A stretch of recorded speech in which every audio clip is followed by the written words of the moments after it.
Телевизор смотрите?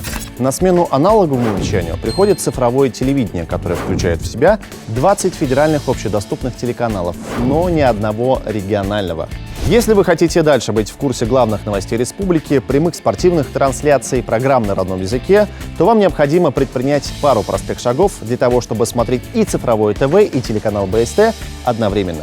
Если у вас современный телевизор, выпущенный после 2013 года, то в нем уже установлен встроенный тюнер.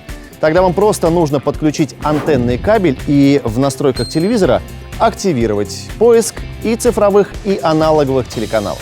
Если у вас телевизор без встроенного тюнера, то для доступа к 20 каналам вам необходимо приобрести специальную цифровую приставку с 2 выходами и также настроить телевизор на прием цифровых и аналоговых сигналов.